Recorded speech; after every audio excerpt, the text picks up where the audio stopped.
Adrian Vale never imagined his life would look like this. If you had shown him a photograph of his future, standing at the top floor of a glass tower he built from nothing, he would have laughed. Because he remembers the nights the ceiling in his childhood apartment leaked rainwater. He remembers the mornings when the only breakfast was silence. And he remembers the promise he made at 15 years old, that he would learn his way out of the life he was born into. People call him a billionaire now, but he still carries the boy who started with nothing. This is how he spends 7 days, not to show off wealth, but to show what real purpose looks like when you refuse to stay where you started. His week always begins before the world wakes up.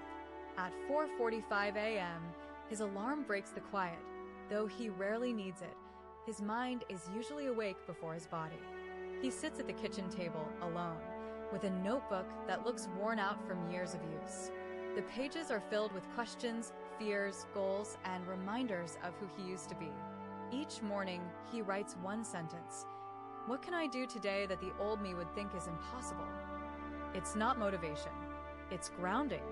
It's a reminder that discipline built the life he is now, not luck, not talent, and certainly not comfort. Before the sun rises, he meets his trainer in the home gym. She trains Olympic athletes, world champions, CEOs, exhausted founders clawing their way through stress, and still says Adrian is one of her hardest workers. He pushes through every rep like he's still fighting to change his life. Because, in a way, he is. He knows success doesn't make life easier, it makes your choices more important. By 7:30 a.m., sweat still drying on his shoulders, he steps outside to breathe in the cold morning air. To him, that's the taste of freedom. Earned, not inherited. By 8 a.m., he's in his office. Not the top-floor penthouse the board insisted he take. He chose a small workspace on the engineering floor, squeezed between teams of developers. Other executives thought it looked unimpressive. Adrian thought it looked honest. He built his first product sitting on a foldable chair at a public library. Why pretend he needs a throne now? He joins his engineers, reviewing code for a new AI threat detection system. Most CEOs at his level don't even read lines of code anymore. Adrian reads every line like it's poetry. His team respects him not because he owns the company, but because he understands the craft that built it. Around midday, he takes a short break to call his foundation's director. The foundation funds tech training in low-income neighborhoods, places that look painfully familiar to him. He listens to an update about a group of teenagers who won a national hackathon using equipment the foundation donated. Adrian smiles quietly. Those kids remind him of himself, the version that was hungry and invisible but determined. It's not charity, it's symmetry. It's giving someone else the lifeline he once prayed for. That evening, he returns home, cooks a simple dinner, and sits on the balcony overlooking the city he once felt too small for and now feels responsible for. His days end the same way they begin, with reflection. He doesn't celebrate his wealth, he evaluates his direction. Because in his mind, drifting is more dangerous than failing. On Tuesday, he enters what he calls a quiet day, though the world would call it extreme focus. He shuts off notifications, closes his door, and disappears for 10 hours. These days are sacred. No meetings, no cameras. No interruptions unless the building is on fire. He creates, plans, solves, and builds. Billionaires aren't made from vacation photos. They're made from silent hours where nobody is watching. Adrian dives into deep work, evaluating product architectures, brainstorming future markets, sketching out ideas that may take years to materialize. When he finally steps outside in the evening, his assistant jokes that he always looks like he just returned from another universe. And maybe he has. Tuesday nights are usually slow, quiet, and grounding. He might walk through the city or visit the small 24-hour cafe he used to study in as a teenager. The owner always pretends to be surprised when he shows up. The billionaire who still orders black coffee, she teases. He laughs and says, the billionaire who still thinks like a broke kid trying to figure it all out. Wednesday begins with a flight, but not the influencer-style type of flight that people think billionaires take for fun. This is work, Intense learning, deep conversations, and a calendar packed so tight the hours blur together. A driver picks him up at sunrise and takes him to a private terminal. He never flies commercial anymore, not because of luxury, but because his schedule doesn't allow delays. The moment the jet takes off, he opens his journal. The first page reads, "Stay teachable. The moment you stop learning, your empire stops growing."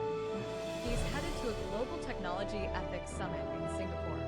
Not as a speaker, They say success happens overnight, but the nights are long when you're building an empire from scratch.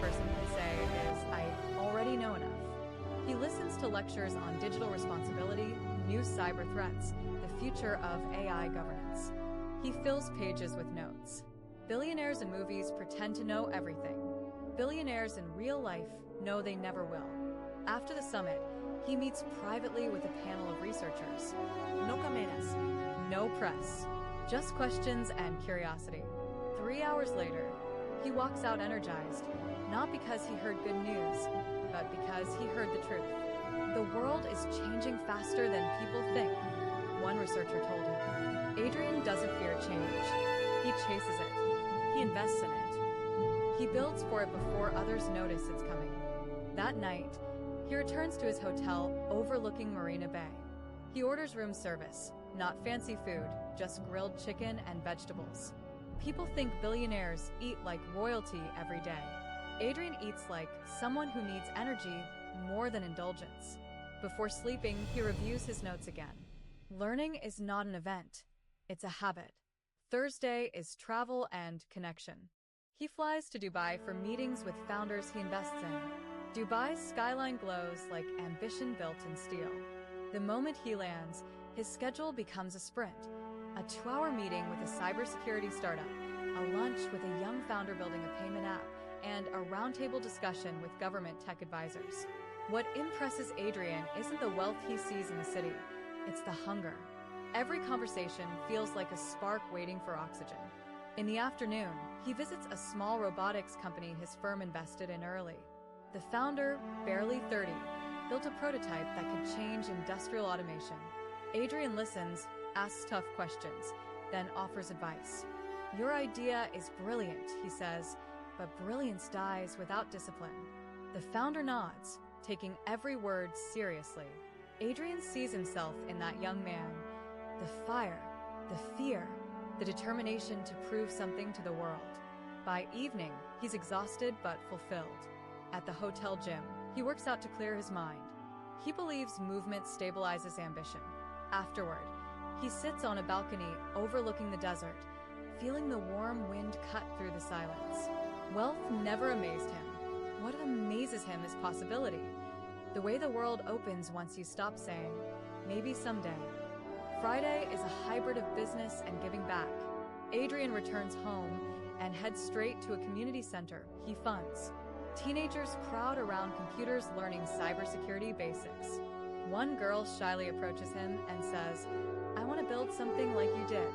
Adrian kneels to meet her eyes. "Don't build like I did," he says. "Don't build like I did," he says. "Build something I could never imagine." Her smile tells him she will. Later, he mentors 3 young founders. They pitch awkwardly, nervously, and perfectly. Adrian loves it. He tells them, confidence comes after struggle, not before it. They leave the room standing taller.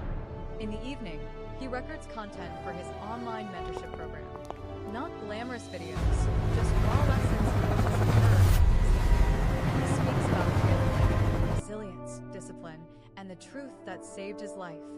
The world doesn't reward intention, it rewards action. Saturday is his personal reset. He wakes without an alarm for the first time all week. He spends time with family, not as a CEO or investor, but simply as Adrian. They cook breakfast together, walk through the neighborhood, laugh about things that have nothing to do with business. Billionaires on the internet pretend family time is effortless. For Adrian, protecting it is work. The world always wants more from someone at his level. But he never forgets that relationships, not revenue, carry a person through life. In the afternoon, he reads for hours. Philosophy, psychology, biographies, anything that expands perspective. He believes reading is a superpower for people who start with nothing. It gives you access to minds you could never meet, lessons you could never learn through experience alone. That evening, he takes a quiet drive. No destination, just thinking. Reflection is his anchor. He asks himself the same question he asks every Saturday. Am I still becoming who I want to be, or am I drifting into who the world expects me to be? Success can trap you in expectations. Adrian refuses the cage. Sunday arrives gently. He spends the morning preparing for the week, writing down priorities, fears, and commitments. He looks out the window at the city that once overwhelmed him. He whispers the truth that carried him across every obstacle. The life you want will cost you the life you're clinging to. In the afternoon, he films a short message for his audience. He says, "Don't envy my results. Study my process. It wasn't yachts or private jets that changed my life. It was the hours no one saw, the sacrifices no one clapped for, the discipline no one posted, and the belief I refuse to give up." As the sun sets, he prepares for another intense week. But before going to sleep, he sits down with his notebook, turns to a blank page and writes, "Tomorrow is proof that I'm not finished." This is how a billionaire spends 7 days. Not in luxury, though luxury exists. Not in comfort, though comfort is accessible. But in purpose, in discipline, in service, in growth.